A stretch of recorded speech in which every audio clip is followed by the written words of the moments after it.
Marcelina e estou aqui para apresentar, né? Hoje nós vamos apresentar o terceiro episódio do Javali, que é o Javali do Erimanto. Eu estou trabalhando com vocês a série O que você e o Hércules têm em comum. E eu já trabalhei o Leão de Nemeia, a Hidra de Lerna, e hoje conversaremos aqui sobre o Javali de Erimanto. O que esse mito tem a nos ensinar? O que representa o javali na nossa cultura e o que ele pode representar para você, estudante. Boa noite, Patrícia, seja bem-vinda. Então, ainda há tempo, então estamos iniciando, então vamos convidar mais pessoas para participar dessa live e a você que vai assistir a essa live posteriormente, tá? Então, hoje o nosso foco aqui é falar o que o Javali de Erimanto tem a nos ensinar. Esse mito que é o terceiro trabalho que o Hércules precisou resolver. E uma questão interessante para nós falarmos aqui é que os outros dois monstros que o Hércules precisou vencer, ele matou, ele derrotou. E esse terceiro trabalho, ele não vai precisar matar. Ele terá de capturar vivo esse monstro. Então, o que isso tem a ver? Por que os outros precisaram ser mortos, exterminados, e o Javali de Erimanto precisou ser capturado vivo? Então, uma curiosidade para você ir descobrindo no decorrer da nossa live. Então, como eu tenho feito nas lives, eu apresento para você primeiro a história, o mito, e depois eu venho traçando o paralelo com o seu contexto, com a sua vida de estudante. Ok? Então vamos lá. Que monstro é esse? O Javali de Erimanto.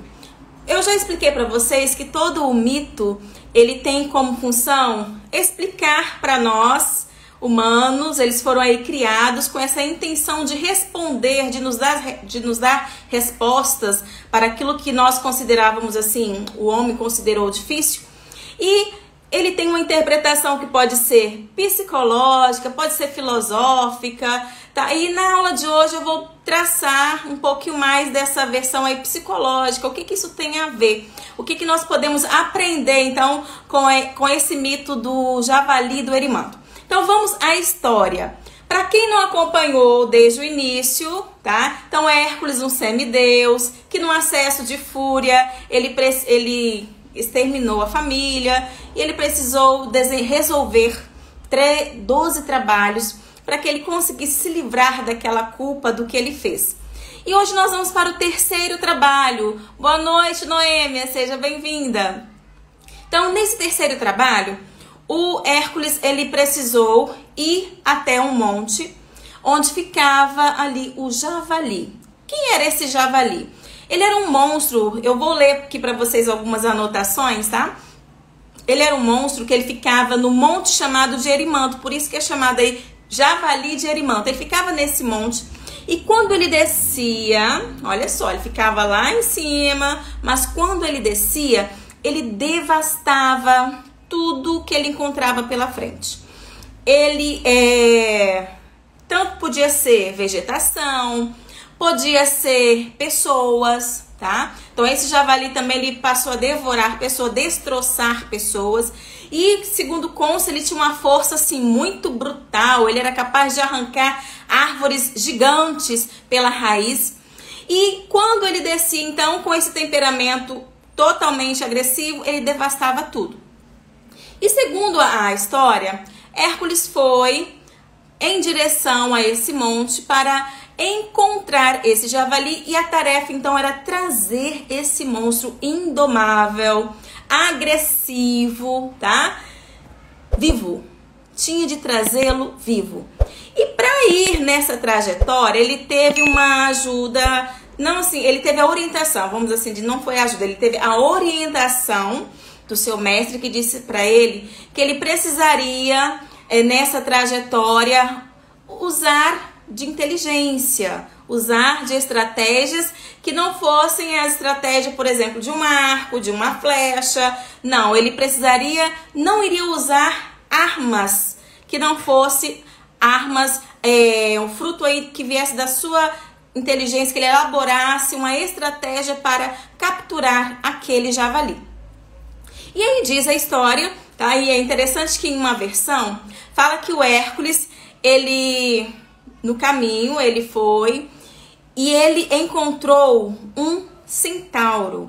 Então, para quem acompanha a história, a mitologia, sabe que centauro era que ele tinha parte corpo de animal, né, de cavalo, e parte humano.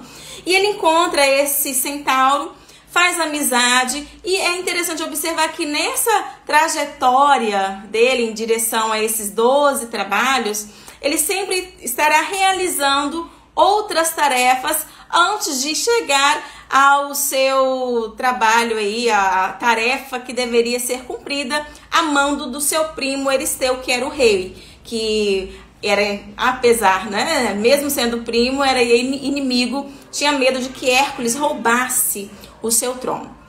Então aí conta que ele perseguiu, numa versão, ele foi até o monte e deu gritos, deu berros, tá? E esse javali saiu de onde estava e começou a correr, e Hércules foi o conduzindo correndo, de modo que ele foi em direção ao local em que havia muita neve. Então conta que ele já estava nesse período já de inverno, e devido a muita neve, o javali se cansou.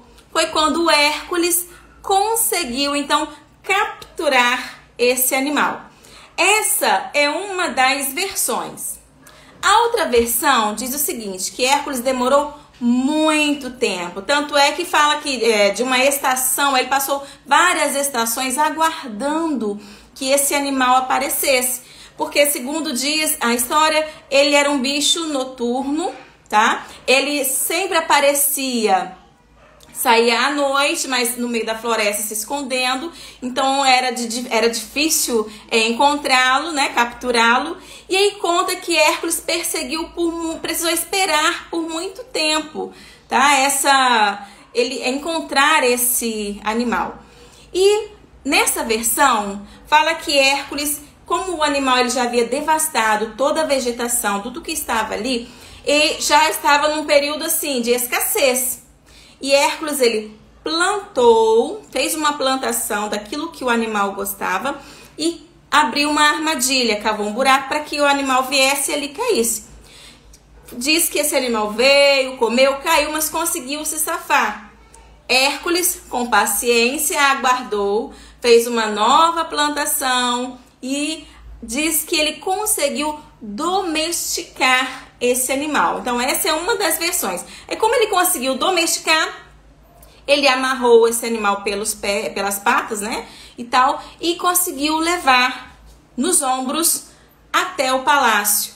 E diz que ao chegar lá, todos assim horrorizados de ver aquele monstro, as histórias que todos sabiam do que ele era capaz de fazer, então todos muito assustados.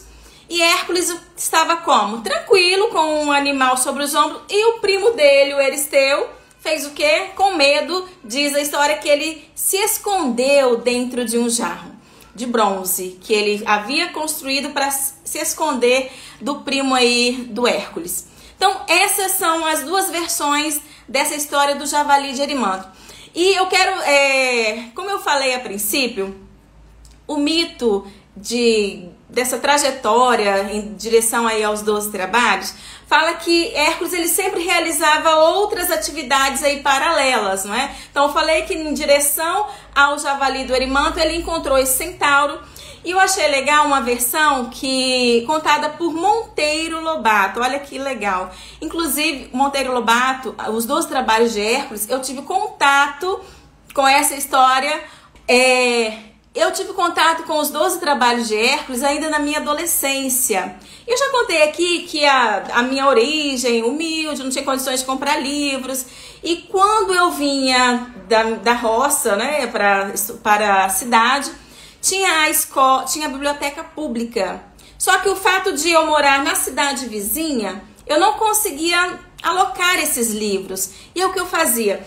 Qualquer folga que eu tivesse, qualquer folga mesmo, se o professor liberasse uma hora antes, ou se naquele dia não tivesse aula, em vez de ir para casa, eu corria para a biblioteca. E foi em uma dessas fugas, né, para a biblioteca, que eu encontrei os 12 trabalhos de Hércules e comecei a ler essa história traduzida aí por Monteiro Lobato de uma forma bem interessante, de uma forma bem lúdica, e eu me encantei. E os livros eram enormes, eu não conseguia ler rápido. Acontece que eu consegui ler toda essa coleção de Monteiro Lobato durante um ano, porque a cada 30 minutos, a cada uma hora, ou sempre que possível que eu corri para a biblioteca, eu fui fazendo essa leitura.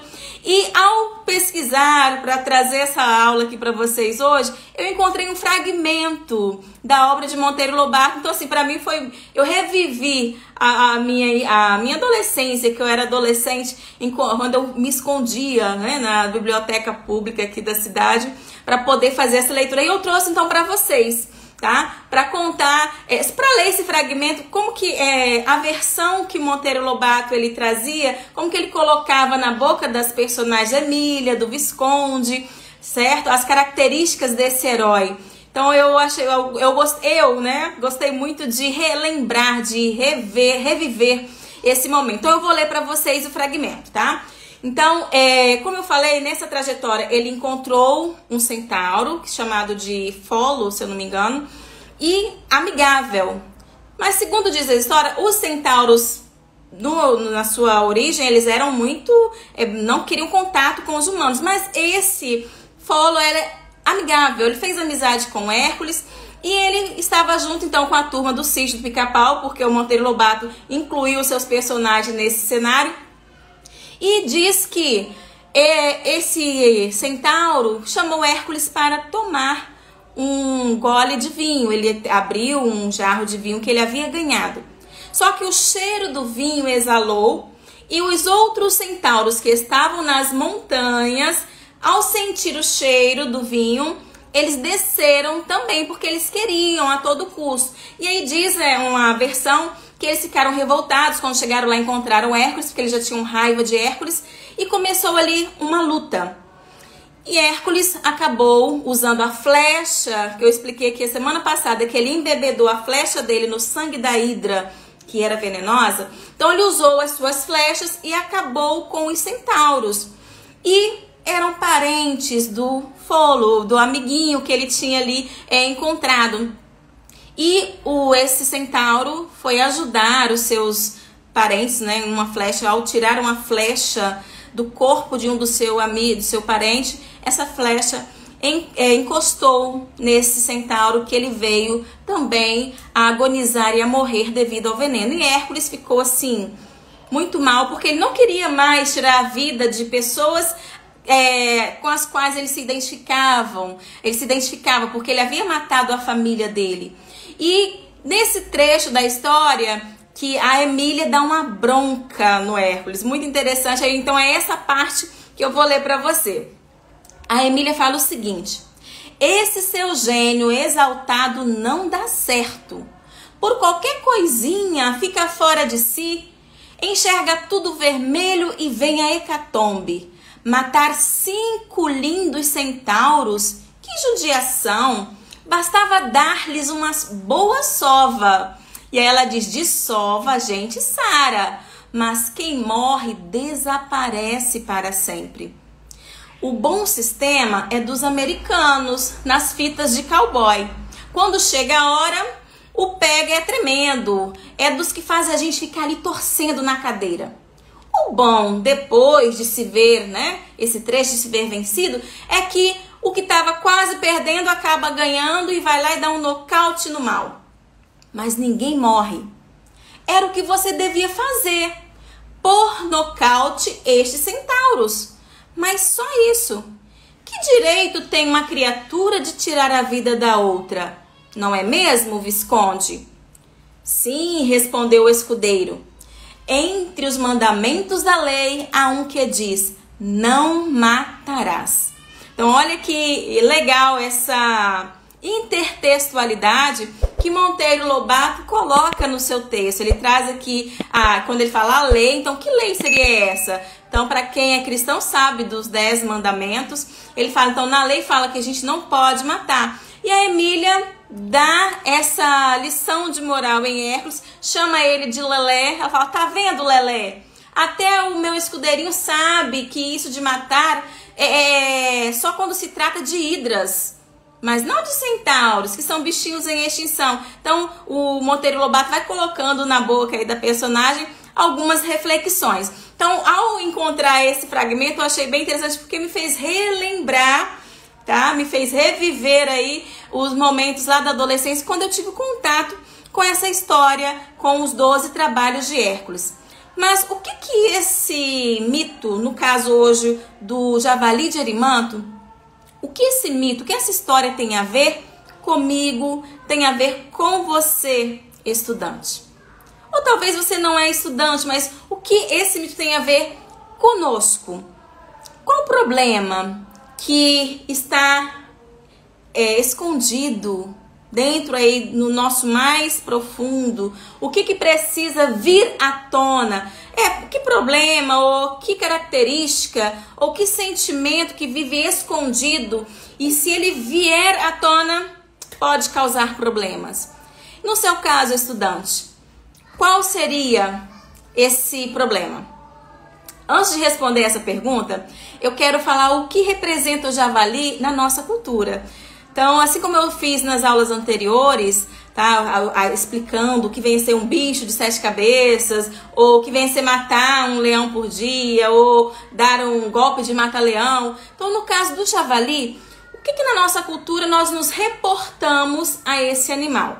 Então, o javali, ele tem, dependendo aí da cultura, ele tem um ensinamento, é como se ele estivesse em um plano espiritual elevado. Tá? No caso aí do Hércules, só para você ter uma noção dessa questão de plano espiritual, dessa metáfora, quando Hércules precisou matar o leão, ele teve de ir dentro de uma caverna, retirar aquele leão. Quando ele foi matar a hidra, ele precisou descer até um pântano e se ajoelhar para conseguir pegar a hidra. E agora, para encontrar esse javali, ele precisou subir, se elevar. Então, olha essa questão do plano espiritual. Então, o javali, esse sinônimo de, na nossa cultura, o javali é um sinônimo de força, tá? É um sinônimo de agressividade também. É um sinônimo de impetuosidade. É aquele ser que, você que tem um espírito indomável, é aquele que quando chega chegando. Não tem essa expressão que nós utilizamos? Nosso fulano chegou chegando, quando ele chega tudo muda, ele faz uma agitação no local. Então, às vezes a gente fala, nossa, fulano ele é incontrolável. Então, na nossa cultura, nós temos essa simbologia do javali, essa questão de força, que se não tiver um controle, essa força ela é destruidora, tá? Agora, se for controlada, essa força, ela pode te levar para um bom caminho, ela pode ter pontos positivos, certo? Então, nós temos essa vantagem, então, nessa simbologia desse mito. E também uma outra questão que nós podemos tirar, que na mitologia celta, eu até anotei aqui, o javali era considerado a personificação da coragem. Muitas vezes, a coragem ela precisa ser buscada a fundo. Tem gente que fala assim, eu não tenho coragem para isso. Fala assim, eu não tenho coragem para isso. Mas, dependendo do contexto, você toma certas atitudes que depois você para e pensa, uau, como é que eu fiz aquilo? Como que eu tive coragem para agir assim? É porque um sentimento é uma força que ela está escondida e precisa ser trazida para fora. No caso dessa simbologia do javali, então o Hércules, ele conseguiu domar a fera. E no caso, você, estudante, qual é a simbologia, tá? O que vem a ser o javali de Erimanto? O que você precisa dominar na sua caminhada, na sua trajetória de estudante para conquistar a aprovação? Então, eu trouxe para você, como eu já falei, os mitos eles podem ter diferentes interpretações, tá? A interpretação filosófica, psicológica.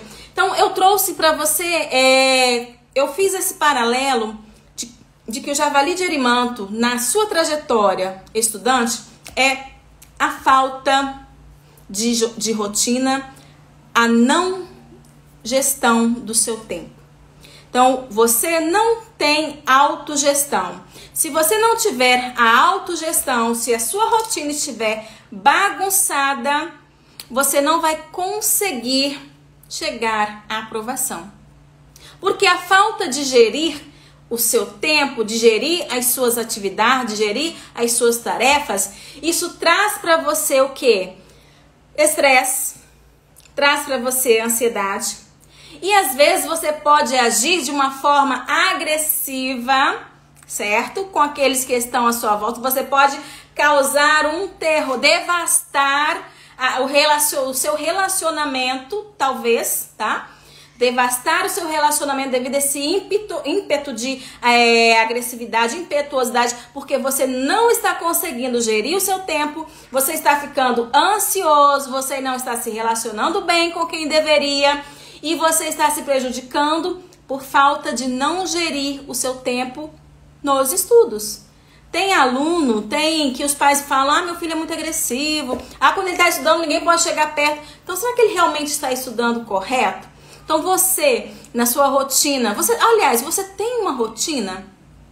Essa questão, o que vem a ser a autogestão? Eu peguei do Paulo Vieira, o Dr. Paulo Vieira, ele fala muito dessa questão de autorresponsabilidade, de autogestão. E eu trouxe uma frase que ele fala o seguinte, que ser autogestionável é entender que o conhecimento de si é um processo constante, que tanto acompanha as próprias mudanças ao longo da vida, quanto direciona mudanças de comportamentos necessárias para quê?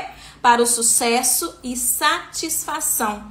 Então, olha que interessante. Então, quando você consegue se autogerir, gerir o seu tempo, você consegue mudar o seu direcionamento, mudar as suas atitudes e você vai ter sucesso e satisfação. No caso, você, aplicando para a sua vida de estudante, qual é o sucesso que você quer, a não ser a aprovação? O sucesso de ter compreendido um tema que você não estava compreendendo, um conteúdo que parecia ser difícil para você. Então, conseguir colocar isso dentro de uma rotina é fundamental para que você não fique solto, tá? Indomável, fazendo o que vier na teia, né? Aí fala, poxa vida, o que eu vou fazer hoje? O que veio primeiro eu vou fazer. Então, se você não tem um direcionamento, isso vai te prejudicar, tá? Então, com a autogestão, você aprende que haverá um tempo para cada coisa ser realizada. E é interessante que quando éramos menores, éramos pequenos, quem geria o nosso tempo? Quem falava o que tínhamos de fazer? Os nossos pais. Na escola, os professores falam, agora é hora de fazer isso, é hora de fazer aquilo. Mas chega um momento que você tem que ter essa autorresponsabilidade. Talvez você pode até dizer, olha, Sandra, eu sei que eu preciso ter uma rotina, mas eu tenho dificuldade para organizar essa rotina. Então, hoje nós temos profissionais que auxiliam, que pegam na mão. Embora a ideia seja de autogerir, você ser o responsável, nós temos profissionais que auxiliam, que vão te conduzir, não fazem por você, mas te orientam a fazer o que deve ser feito, certo? E se você não conseguir gerir bem o seu tempo, o que vai acontecer? Vai ficar ansioso. E a ansiedade é o quê? Ela vem porque você pensa, poxa, eu não estou fazendo o que eu devia fazer. Então, nossa, eu deveria estar fazendo tal coisa, mas não estou. Eu devia ter feito, mas não fiz. E aí você acaba ficando ansioso por acúmulo de tarefas que, se você tivesse uma organização, isso não te deixaria do jeito que você está. E eu trouxe aqui, embora seja uma expressão muito utilizada nas empresas, eu procurei aplicar essa expressão para você, estudante. Então, fala-se que às vezes o aluno ele pega aquele monte de livros, coloca sobre a mesa, pega um monte de caneta, de post-it e se enche de coisas ao seu redor. E chega alguém e fala, nossa, fulano está muito ocupado, por olhar o seu ambiente e ver aquele monte de coisa esparramada. E aí você mostra para a pessoa que você está muito ocupado. Só que muita ocupação não é sinônimo de produtividade. Porque essa ocupação pode estar sendo sem um direcionamento, tá? Então você precisa se ocupar com as coisas certas, com o que deve ser feito naquele momento, com aquele objetivo. Então, dentro das empresas, fala-se da meta SMART. O que vem essa meta SMART, os objetivos SMART? Então, você precisa ter objetivo. Então, é do inglês essa expressão, mas aí traduziu-se para nós, no caso, embora seja com S no começo, SMART, mas tradução, o S de quê? De específico. Então, as suas metas precisam ser específicas. Aluno, para que você está estudando? Qual é o seu objetivo? O que você quer com isso? É um curso em que faculdade? Você sabe tudo sobre aquela faculdade para a qual você está indo? Você sabe o antes, o durante, o depois, como que vai funcionar? No caso, sei faculdade, mas vamos pegar por dia. Hoje, o que eu vou estudar hoje? Qual é o conteúdo que eu devo pegar? O que eu preciso aprender? O que é necessário aprender? Então, você precisa ser específico nas suas ações durante o dia. E de específico e depois mensurável. O que vem a ser esse mensurável? Quanto tempo você vai levar para realizar essa tarefa? Ou quanto tempo você vai levar para aprender esse conteúdo que está lá no cronograma de estudo, na apostila que você tem? Então, você precisa saber quanto tempo se leva para aprender isso. Por exemplo, no meu curso de redação, eu falo com o meu aluno que ele tem 3 meses, né? 3 meses para ele aprender a fazer a redação, que é prova. Cada aula é de 5, de 15, de 10, de 9 minutos por dia. Então, ele já sabe que dentro de 3 meses, então ele vai começar, ele adquiriu o curso, ele começa já sabendo que dentro de 3 meses ele pode, sim, se ele aplicar todas as regras, aprender, fazer todas as aulas. Então, esse é o prazo que ele vai ter para aprender a produzir a redação do Enem. Então, eu tenho isso mensurável. Então, eu já mensurei, já apliquei e é assim que funciona. Então, você tem de ter isso também nas suas atividades, tá? Esse conteúdo, pelo que eu vejo aqui, é um conteúdo que leva 3 anos para aprender, porque lá no todo ensino médio esse conteúdo cai. Você acha que em uma semana você vai conseguir? Então, você precisa ter metas mensuráveis, não é assim? E também atingíveis. Não, coloca você, eu tenho 10 dias para aprender esse conteúdo, porque se é um conteúdo que você aprende ao longo de 3 anos, será que em 10 dias você vai conseguir? Então, você precisa ser realista, você precisa saber com propriedade ou calcular, né? Usar a lógica para isso, para que você não se estresse, tá? Ainda mais do que deveria, tá bom? Então, a sua meta tem que ser específica, mensurável, atingível, porque senão você fica frustrado, isso é fato. Então, quando você pensa em fazer algo e não consegue, você se frustra. Nossa, hoje eu escrevi que tinha que fazer 10 questões, só consegui fazer 2. Uau, você colocou 10 e fez 2. Por quê? Será que você realmente fez essa divisão correta de conteúdo que você deveria estudar? Boa noite, Filiane, seja bem-vinda. Então, e outra coisa, dentro dessa meta SMART, o que você tem que fazer? Tem que pegar conteúdos relevantes, as metas, seus objetivos têm de ser relevantes e também um tempo, como eu já falei. Então, daí vem a questão do SMART, específico, mensurável, atingível, relevante, temporal. Então, você seguindo essas...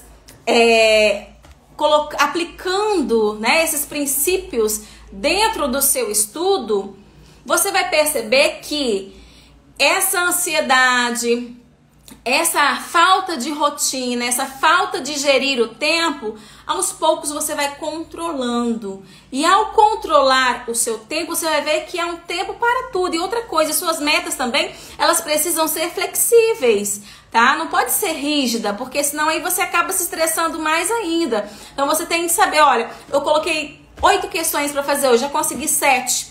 E se eu prosseguir agora não vai ser um tempo de qualidade? Então deixa uma para amanhã, certo? Porque senão você acaba sugando muito sua energia, se preocupando demais e isso não é legal, você sabe disso, né? Então as suas metas, elas precisam ser atingíveis, ok?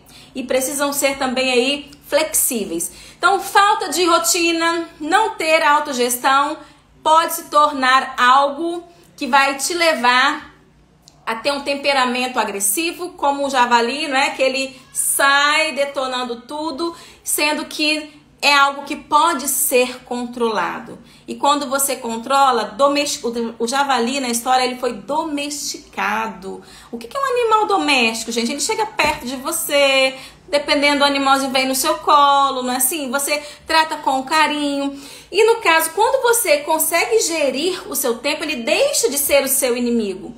Ele passa a ser o seu aliado. Tem gente que vive, nossa, estou sem tempo, estou correndo atrás do tempo, ai, o meu tempo. E acaba como se fosse uma aversão, sendo um inimigo. Não. Quando você consegue gerir, quando você sabe o que tem que fazer, na hora que tem que fazer, como que tem de fazer, por que você está fazendo, quando isso está claro para você, então o tempo ele se torna seu aliado, a rotina torna-se sua aliada. Então isso é muito importante nessa sua trajetória em direção à aprovação. Outra coisa que eu coloquei aqui para conversar com vocês, tá, Sandra, você falou, identificou para mim que eu preciso ter a autogestão, mas como que eu faço? Dá alguma dica para nos auxiliar? Porque falar, a gente vê, a gente ouve, tanta gente falando tanta coisa, mas traz isso de uma forma mais pontual.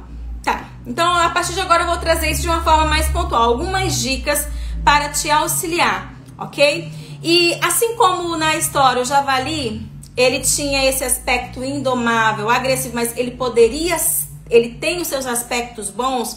O mito, como eu falei, ele é utilizado para explicar muitas coisas que acontecem conosco. Então a nossa natureza, ela parece indomável, certo? Então a nossa natureza, muitos falam o seguinte, se nós não tivéssemos as regras, as leis, nós seríamos como animais, sairíamos fazendo o que desce na telha, mas nós temos os limites, nós temos as regras para nos orientar. E no caso aí do javali, ele mostra pra gente, no caso, que pode ser domesticado. Então, assim como nós temos dentro de nós essa natureza que guerreia, né, o bem contra o mal, isso aí dentro da gente, mas a gente consegue ter o equilíbrio, a gente consegue domesticar, dominar. Nossa, eu fiz a minha rotina, mas a minha vontade agora é de ficar na cama. Nossa, eu sei que hoje eu tenho de estudar, fazer uma redação para entregar a Sandra, mas a minha vontade agora é de ficar aqui rolando, né, o feed, vendo as redes sociais. Então vai caber, quando fala de gerir tempo, cabe a você, tá? Por isso que a gente fala autogestão. É você que precisa ter essa autorresponsabilidade.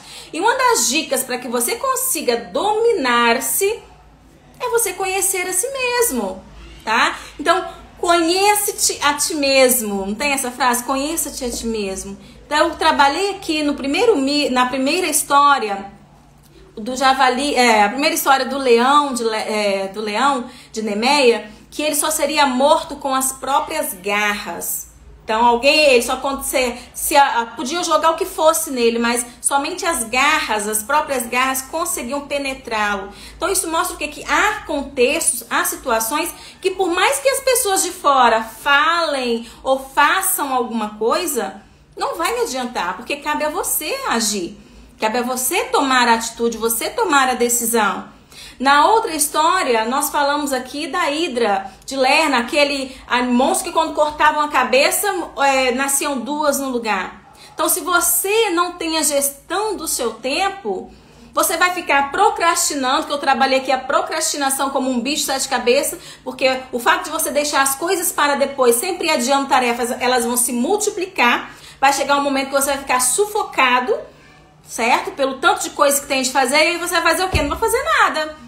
Aí você se paralisa, porque de tanta coisa que você tem para fazer, você acaba se paralisando, porque você não soube o que? Gerir o seu tempo. Então, esse é o tema dessa nossa terceira aula, desse terceiro episódio. Então, o que vem a ser esse espírito indomável? É você conseguir conhecer a si mesmo, tá? Você ter essa autogestão, ser responsável, tá? Embora eu já tenha falado isso na live anterior, autorresponsabilidade, tá? Então cabe a você aprender isso, a você trabalhar essa autogestão. Seja determinado. Eu fiz uma anotação aqui que talvez alguns podem até estranhar, nossa, não tá nos comparando com um animal, porque o javali, na verdade, ele é um porco selvagem. E quando a gente usa a expressão fuçar, muita gente olha pelo lado pejorativo. O que você está fuçando aí nas minhas coisas? Já ouviu essa expressão? Nossa, fulano vive fuçando a vida alheia, tá? Então, o que vem a ser esse fuçar? É revirar. Então, o javali, o órgão do sentido dele mais aguçado é qual? É o olfato. A audição e a visão nem tanto, mas o olfato, e ele vai cavando, vai fuçando, e por isso que ele acaba revirando até árvores, tá? Pela raiz, devido à força que ele tem, em busca do que ele quer. E olha só, ele não se alimenta, ele não tem um alimento específico, ele come qualquer coisa, o paladar dele não é um paladar muito apurado, mas ele vai em busca, ele quer o alimento, o importante é o alimento. E nesse caso de fuçar, o que é isso? Eu trouxe isso aqui para falar para você, estudante. Há situações, estudante, há matéria, aluno, há atividade, aluno, que você precisa fuçar, escavar, ir a fundo naquela matéria, tá? Eu falei que você, aluno, para quem principalmente quer medicina, não pode mais ficar na superficialidade, tá? Igual o javali, ele vai até o mais profundo, em busca daquilo que ele quer. E você, aluno, a superficialidade seria o que para você na sua trajetória? É você ficar só ouvindo o que os outros te falam, é ficar olhando a resolução de outro em vez de você fazer, é você ficar só com resumo, é você ficar só com vídeo aula em vez de ir diretamente à fonte. Há certas explicações que só mesmo o livro teórico, só mesmo lá na teoria você vai encontrar a resposta que você precisa. Então você precisa ter o quê? Ter determinação. Não pode ter preguiça. O javali, uma curiosidade sobre ele, é que ele só anda à noite. Ele prefere sair à noite. Então, não sei qual é o seu horário de estudo. Tem aluno que gosta de rodar à madrugada, mas cuidado, você precisa ter horários específicos. Talvez algum fale, aqui em casa a noite é mais tranquilo, tem irmãos pequenos, já estão dormindo. Então, quando você se autoconhece, você vai trabalhando dentro da sua rotina o horário que é melhor para você, tá? Não é o que o professor está falando, não é o que a Sandra está falando. O melhor horário é você estudar 3 horas de manhã, 3 horas da tarde. Ei, isso aí é você quem vai fazer. É você que vai olhar a sua realidade. Nesse tempo de pandemia, há alunos que têm apenas um computador para 2 irmãos, 3 irmãos. Então, como que você vai gerir isso? Então, você tem que não se desesperar. Se você tem essa autogestão, você consegue estabelecer uma rotina, tá? Então, não adianta nada também eu falar, olha, você tem que produzir 4 redações por semana. O melhor horário de produzir a redação é depois do almoço. Não é assim. Você, aluno, quando você se autoconhece, você sabe qual é o seu melhor horário para produzir, tá? Então, a autogestão vai te auxiliar, tá? Vai te ajudar nessa questão de você ir caminhando paulatinamente em direção à sua aprovação. Então você não pode ter preguiça de revirar, de fazer uma vez, fazer outra vez, se for preciso, tá? Então olha só, outra coisa que eu quero traçar nessa questão de fuçar, eu até um exemplo que eu faço com os meus alunos em sala de aula, o que eu falo no meu curso, eu faço aulas de 4 minutos, 3 minutos, então não tem como o aluno falar para mim que é falta de tempo de aprender a produzir uma redação. Porque será que 5 minutos durante o dia ele não pode tirar, se organizar para tirar 5, 10 minutos para ver o vídeo, aplicar aquilo que ele está vendo? Então você precisa se organizar. E há também a questão da leitura, que muitos alunos têm dificuldade para ler, e aí às vezes, né, é falta de quê? De não querer ir a fundo, de não parar, de não ter curiosidade, de não fuçar para aprender, para ir mais profundo no que uma frase quer dizer. E eu lembro, quando estava no presencial, eu sempre levava para os meus alunos, eu iniciava as aulas sempre com uma frase. Podia ser de filósofo, frases da sabedoria milenar, frases que eu encontrava assim, que eu levava, que poderia auxiliá-los na interpretação. E, é claro, aqueles alunos que gostavam copiavam para usar como repertório nas suas redações. E tem uma frase que eu levei, que eu trouxe aqui para vocês, que diz assim, olha: porque o bater do leite produz manteiga, e o torcer do nariz produz sangue, e o assolar a ira produz contendas. Aí eu escrevi essa frase no quadro e perguntei aos alunos, o que vocês entenderam? Aí bater o leite produz manteiga, tá fácil. Torcer o nariz produz sangue, a gente consegue compreender. Assolar, o que é isso, professora? Então, o verbo assolar aguçou a curiosidade. E aí já queriam logo pegar o celular para ver o que tinha lá, o significado, né, no dicionário. Falei, não, trabalha mais um pouquinho. Olha o contexto dessa frase. Aí eu não havia colocado quem era o autor, de onde eu havia retirado. Eu falei assim, agora se eu colocar que isso aqui é Provérbios, o livro de Provérbios, aí qual a associação que você vai fazer? Provérbios é um texto que está lá na Bíblia. Você por acaso sabe quem é o autor? Alguns na sala sabiam. Salomão, tido aí como o cara mais sábio, né, do mundo, não sei o quê. E eu falei, mas então o que seria assolar? Eles não tinham o sentido correto de assolar, mas eles arriscaram. Falaram assim, professora, eu não sei o que vem a ser assolar. Mas pelo contexto da frase, eu deduzo que toda ação tem uma reação. Então, olha que legal. Os alunos, eles não tinham o sentido correto do verbo, tá? O significado do verbo assolar, mas eles foram fazendo o quê? Inferências, associações com o contexto em que essa frase estava escrita. Então, isso é um exemplo de fuçar, que eu estou falando aqui para vocês. Então, o que é fuçar? É você procurar ir a fundo até descobrir. E aí, depois que eles chegaram a essa conclusão, aí eu falei, então, perceberam? Agora eu posso dizer que vocês entenderam. Agora eu posso dizer que vocês compreenderam essa frase. Assolar nada mais é do que incitar. Então, ao terminar de fazermos essa análise com eles falam assim, poxa, já tem um verbo novo para colocar no meu vocabulário. Eu falei, viu que interessante? Então, quantos minutos nós gastamos? Eu gastei acho que uns 6 a 7 minutos com eles para fazer essa interpretação. Então, assim, vocês também podem fazer isso em casa. Não, eu preciso ler uma frase. Eu não gosto de ler, mas comece com uma frase. Comece entendendo o contexto que ela está inserida. Comece marcando palavras que você não entende, tá? E depois busque em um dicionário, troque aquela palavra por outra. Então comece a fazer analogia, comece a fazer inferências, comece a fazer associações até você conseguir chegar à compreensão total. E para você que está aí em direção à aprovação, nessa caminhada, você tem de ter essa prática de pegar um texto e compreender a sua totalidade. Mesmo que falta a compreensão de 2 ou 3 palavras, mas o contexto já deve te levar a certas inferências.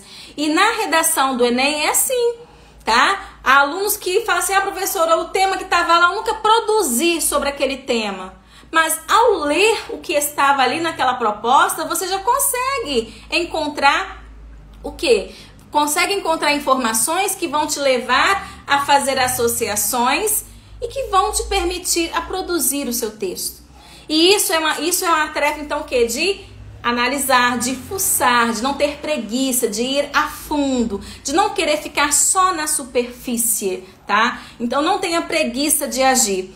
Então, essa é uma dica importante para você dessa questão de domar a preguiça, não ter preguiça para tirar esse tempo para refletir, mesmo que você não goste de ler.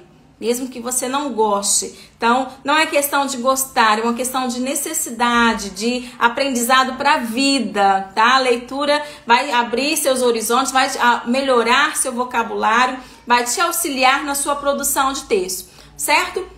Alguém tem alguma perguntinha sobre essa aula, sobre o que nós discutimos aqui, sobre o que eu apresentei? Não discuti, eu falei sozinha aqui o tempo todo, mas assim, para você que acompanhou, tem algum questionamento a fazer sobre essa questão da autogestão? Só relembrando então para você, você precisa conhecer a si mesmo, identificar quais são os seus sabotadores, o que está te impedindo de ter uma rotina.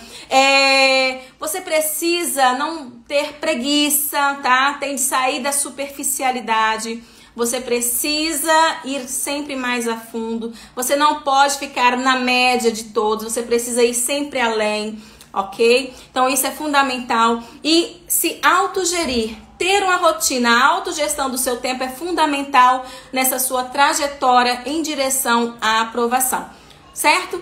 E na próxima semana eu estarei aqui com mais um episódio, tá? Mais um mito aí, mais uma história de Hércules, mais um dos seus trabalhos. Nós vamos falar da corça, que ele tinha que perseguir as corças. Então, para quem é cristão, já vê uma analogia aí com a corça lá na Bíblia, né? Então, assim, alguns até acharam estranho. Nossa, Sandra, por que você não está trabalhando com mito? O que esse mito tem a ver? Mas por meio do mito, como eu falei aqui no início dessa live, nós conseguimos fazer associações, fazer inferências. E é legal que até a própria Bíblia trabalha com essas narrativas, não mitológicas, mas com parábolas. A Bíblia trabalha com histórias, com parábolas. E eu falei que a próxima série que eu estou pensando aí já em trabalhar com vocês, após essa série do Hércules, eu vou trabalhar com personagens bíblicos ou com parábolas da Bíblia, para nós trazermos essa associação com a nossa vida estudantil. Então, tudo aqui vai ser voltado para você, estudante, em direção à sua aprovação, quais os passos que você precisa dar, que você precisa fazer para conquistar a aprovação no curso que você deseja, ok?